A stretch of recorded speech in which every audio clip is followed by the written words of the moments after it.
खेल गतिविधियों को बढ़ावा देने के उद्देश्य से इस वर्ष एक बार फिर प्रतिष्ठित ऑल इंडिया शहीद major Durga Mal captain Dal Bahadur Thapa memorial gold cup football tournament का आयोजन किया जा रहा है। इस बड़े आयोजन से पहले युवा खिलाड़ियों को मंच देने के लिए 23 अप्रैल से under 19 inter school football tournament की शुरुआत होगी। आयोजकों के अनुसार अंडर 19 प्रतियोगिता में इस बार कुल 11 स्कूलों की टीमें भाग लेंगी। यह प्रतियोगिता खासतौर पर उभरते खिलाड़ियों को ध्यान में रख के आयोजित की जा रही है ताकि उन्हें अपनी प्रतिभा दिखाने का अवसर मिल सके। आयोजकों ने बताया कि इस इंटर स्कूल टूर्नामेंट का मुख्य उद्देश्य युवाओं को खेल के प्रति प्रोत्साहित करना और उन्हें भविष्य में बड़े मंचों के लिए तैयार करना है। प्रतियोगिता के दौरान खिलाड़ियों को अनुशासन, टीम वर्क और प्रतिस्पर्धा की भावना का अनुभव मिलेगा जो उनके खेल करियर के लिए बेहद महत्वपूर्ण है। उन्होंने यह भी कहा कि अंडर 19 स्तर पर इस तरह के टूर्नामेंट खिलाड़ियों को न केवल आत्मविश्वास देते हैं बल्कि उन्हें वरिष्ठ स्तर की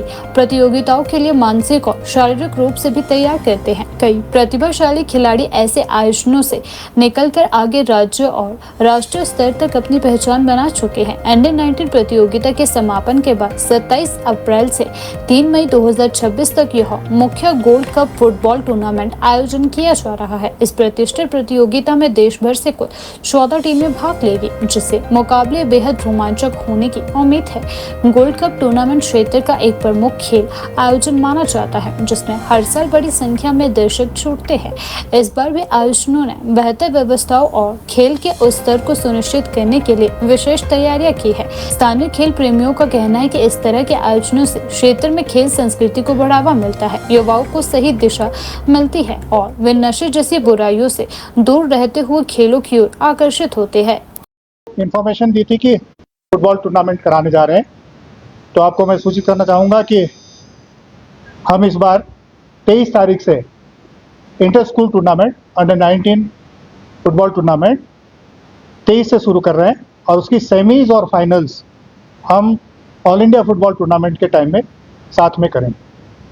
और साथ ही साथ इंफॉर्मेशन देना चाहूँगा कि इस बार हमारे जो धर्मशाला और कांगड़ा के नज़दीक के जितने भी हमारे पब्लिक स्कूल और गवर्नमेंट स्कूल हैं उनमें 11 टीमें हमारे इस टूर्नामेंट में भाग ले रही हैं और ऑल इंडिया फुटबॉल टूर्नामेंट में 14 टीमें आ रही हैं।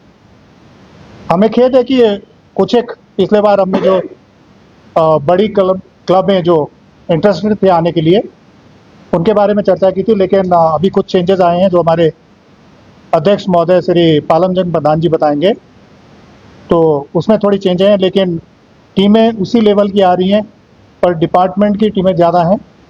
तो उस पे से मैं आपको फुटबॉल टूर्नामेंट के मध्य में पहली मई को एक कल्चर नाइट का भी आयोजन करने का, एक छोटा कल्चर नाइट, ताकि हमारे जितने स्पोर्ट्स पर्सन हैं और हमारे जो डिग्नेटरीज हैं उसमें आके एक फुटबॉल से अलग हटकर अपने सांस्कृतिक कार्यक्रम का भी आनंद ले सकें।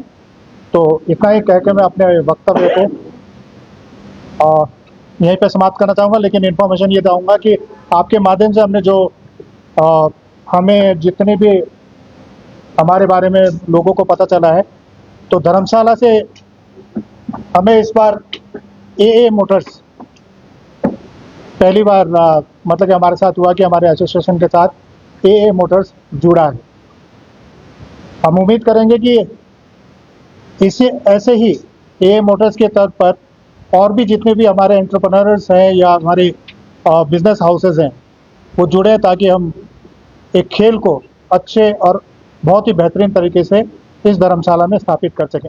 हम लोग जो ये टूर्नामेंट कर रहे हैं उनके बारे में तो इन्होंने काफ़ी कुछ आपको बता दिया, पर जो हमने पहले आप लोगों से बताया था कि हमारे इस टूर्नामेंट में मणिपुर से टीम आ रही है और ईस्ट बंगाल, मोहम्मडन स्पोर्टिंग, ये टीमें भी आ रही हैं। पर ऐसा हुआ कि जो ग्राउंड था, जो नीचे टर्फ वाला ग्राउंड था, वो तैयार नहीं हो पाया। पहले उन्होंने हमें कहा था कि हम 15 मार्च तक आपको दे देंगे, तो हमने सोचा था कि चलो हम और टूर्नामेंट करा लेंगे। पर इस बार ऐसा हुआ कि वो टर्फ वाला ग्राउंड तैयार नहीं हुआ और जो ये टीमें हैं, जो अच्छी टीमें हैं, वो ऐसे ग्राउंड में खेलती नहीं है, वो टर्फ में ही खेलती हैं। तो फिर उन्होंने हमारा वो इनकार कर दिया कि हम लोग नहीं आ पाएंगे। तो एक टीम, ये टीमें तो नहीं आ रही हैं, और एक टीम का तो खर्चा बढ़ा था। ईस्ट बंगाल वालों ने बहुत ज़्यादा पैसों की डिमांड रखती थी, इसलिए हमने उनको इनकार कर दिया। हमने कहा जी आप नहीं इंटरटेन कर सकते, बिकॉज उनका एक का ही खर्चा 7 लाख करीब आ रहा था, 7 लाख रुपए के करीब। तो इतने हमारे पास फंड्स नहीं होते हैं, तो हमने वो टूर्नामेंट इसलिए नहीं किया। पर जो अब टीमें आ रही हैं, उनमें जो लास्ट ईयर भी टीमें आई थी हमारी, reserve bank of India Mumbai, custom Delhi और CISF की टीम, जो पुलिस टूर्नामेंट्स हुए, ऑल इंडिया पुलिस टूर्नामेंट, उसकी विजेता टीम है वो। तो वो भी टीम आ रही है, और हमारे साथ राजस्थान पुलिस भी आ रही है, खालसा क्लब है। ऐसे करके 14 टीमें हमारे यहाँ पार्टिसिपेट कर रही हैं। और सबसे बड़ा एक हम जो कर रहे हैं, उसमें हमने एक अपने लोकल टीम्स के लिए, लोकल जो लड़के हैं उनको कैसे बढ़ावा दिया जाए, तो उसके लिए हमारे कोच साहब हैं मिस्टर विजय भंडारी, इन्होंने एक लोकल टीम बनाई है, और उसका नाम हमने बाक्सू टीम रखा है, बाक्सू 11। तो वो टीम अब पार्टिसिपेट करेगी, तो लोकल लड़कों को इन बड़ी टीमों के साथ खेलने का मौका मिलेगा, और ये जो उनको इससे एक्सपीरियंस मिलेगा।